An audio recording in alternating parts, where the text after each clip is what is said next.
In 2013, a photographer walked along the shores of a lake in Tanzania and found something that looked impossible.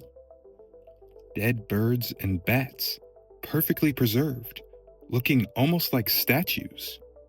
Wings still spread, eyes still open, as if they turned into stone the moment they touched the water. The photos went viral around the world. People called it the lake that kills and mummifies anything it touches. The truth turned out to be even stranger than instant stone.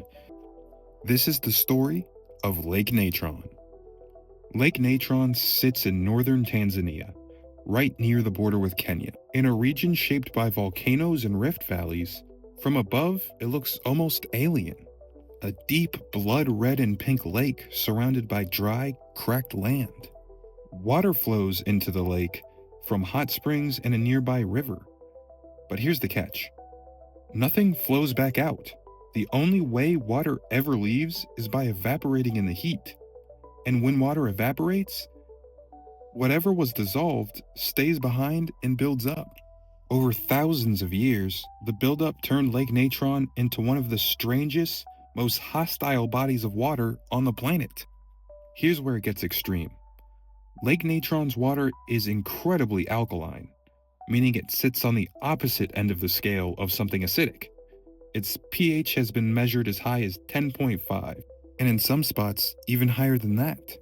For comparison, that's roughly the same range as ammonia, the harsh chemical you'd find in heavy-duty cleaning products.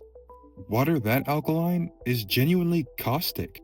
It can burn the skin and eyes of any animal that isn't specifically adapted to handle it. In some parts of the lake, the water temperature also climbs to as high as 140 degrees Fahrenheit, hot enough to scald. Where does this all come from? The surrounding hills and hot springs are full of sodium carbonate, a mineral that has been pouring into the lake for thousands of years from the volcanic activity in the region. There's an active volcano nearby, and the entire area is geologically unusual in the way that it keeps feeding the lake these harsh chemicals over and over with nowhere for it to go. So you end up with a lake that is beautiful to look at from a distance, but genuinely dangerous up close. Now to the part that made this lake famous. In 2011, photographer Nick Brandt was traveling through the region working on a book about East African wildlife. Along the shoreline of Lake Natron, he found the bodies of birds and bats in the most unsettling condition. Hardened, pale, almost like they'd been turned to stone right where they stood. Brandt did something clever and slightly theatrical. He picked up some of the best preserved bodies and posed them, propped them against branches and rocks, photographing them as if they were still alive. Those images were published in a 2013 book called Across the Ravaged Land, and they spread across the internet almost instantly. Headlines ran with the idea that the lake could turn any living animal into stone on contact. But here's the part that's actually true, and the part that got exaggerated. It is true that animals end up looking calcified like statues, but they don't turn into stone the instant they touch the water while still alive. What's really happening is something closer to natural mummification, happening after death. Scientists believe many of these birds and bats die because the lake surface is so still and reflective that it acts like a mirror, confusing them mid-flight.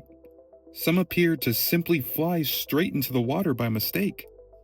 There's even a real case from 2007 where a helicopter pilot misjudged the lake's mirror-like surface and crashed into it, and the passenger described the water burning his eyes the moment he hit it. Once an animal dies on or near the lake, the sodium carbonate takes over. As the water around the body evaporates, especially during the dry season where water levels drop and shorelines are exposed, that mineral coats and hardens the remains. It's that exact same chemical, sodium carbonate, that ancient Egyptians used on purpose to dry out and preserve mummies thousands of years ago. Lake Natron has just been doing this naturally, by accident this whole time. So it's not instant petrification, but it's something almost as eerie: a lake that mummifies anything unlucky enough to die in it. Here's the part that makes the lake more than just a creepy headline. Despite it being hot enough to scald and alkaline enough to burn skin, Lake Natron is teeming with life. That deep red and pink color isn't just for show.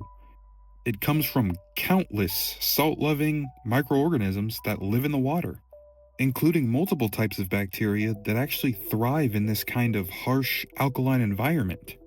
Most living things can't survive here at all.